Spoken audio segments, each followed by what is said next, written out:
Hi, welcome to this week's episode of Bill Nye the Science Guy. Bill's sick today. I'm Craig James Friend. I'm David Allen Cooper.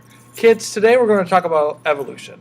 You mean like Pokemon evolution? No, David. Human evolution, like Homo sapiens. Right.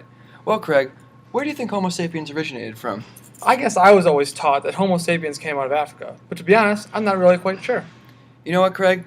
Let's hit the streets to see what some bright U of M students think. Yeah! Okay, so the first question is, where on earth do you think humans originated from? Somewhere near Tanzania. I think continent is.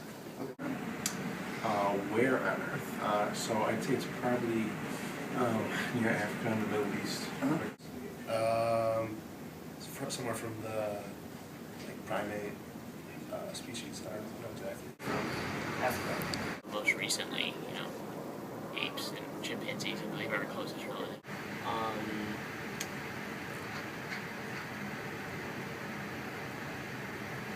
Africa. Scientifically, and like what I've learned in anthropology courses, would be Africa. Like Africa. I guess Africa. I agree, Africa.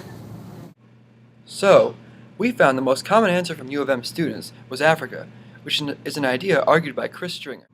So who is Chris Stringer, you might ask? Chris Stringer is a paleoanthropologist from the Natural History Museum in London, who's been pushing the out of Africa theory since the mid-80s. Well, Craig, could you explain the out of Africa theory?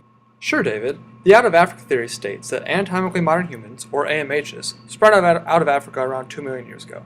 AMHs then mated with other AMHs outside of Africa, and their offspring formed Homo sapiens, who, through natural selection, replaced other archaic humans, such as Neanderthals and Denisovans.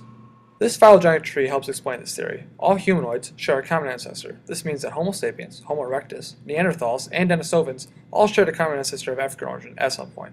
However, every species besides Homo sapiens were outcompeted. Homo sapiens then spread to various parts of the world, including Africa, Europe, Asia, and Australia, and became separate populations. So, old caveman went extinct. Sorry, Geico. Thanks, Craig. That was interesting. But I've heard of a different theory for human origin. It's called the multi-regional continuity theory. Oh yeah? What's that all about? The multi-regional continuity theory was argued by Stringer's contemporary Milford Wolpoff, a paleoanthropologist at the University of Michigan. This theory states that anatomically modern humans, AMHs, spread around the world from Africa. These AMHs experienced gene flow with archaic humans like Neanderthals and Denisovans. Now, this gene flow wasn't widespread, it only happened on their way out of Africa. However, it was still enough breeding to input archaic human genome into AMH genome. This, in turn, formed Homo sapiens. According to this phylogenetic tree of the multi-regional continuity theory, all humanoids share a common ancestor, but archaic humans spread around the world and mated with AMHs on a small scale. This formed the basic population groups that we see in our world today. Wait. So you're saying that I have Neanderthal genes in me? Maybe. It is a theory, after all.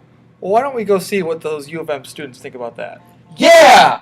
And the second one is, how would you react to hearing another theory of human development that says that more modern humans were made from mating with ancient species like Neanderthals? What do you think about that theory? Yeah. I think that's plausible. I mean, I can't find any reason why not. I wouldn't object to that. I've heard it before. There's no reaction to it. Yeah. I mean, I've heard it before. It kind of makes sense. And it seems like some species are always based off something else. That sounds plausible, I guess. Not too surprised. I'd be up for it. It'd be interesting to see where that would happen, where you'd have two different species of interhumans. But I mean, if there was a place where they had proof with fossils and stuff that had happened, I would accept it. Speaking of evidence, there has been recent findings of ancient fossilized European nations suggesting a trace amount of Neanderthal DNA, around 1 to 4%. The farther away from Africa we go, though, the more ancient human DNA we find. Melanesians have almost 8%. This supports Wolpoff's claim. The evidence has some shortcomings, though, including a small sample size and the fact that the relatively small percentage of ancient human DNA suggests a very large amount of African DNA, around 90%. In conclusion, the two most prominent theories of human origin both continue to be debated by scientists. The new data does support the multi-regional theory, but the out of Africa theory is still a leading theory. Hope you had fun today. Because we sure did. Thanks for watching.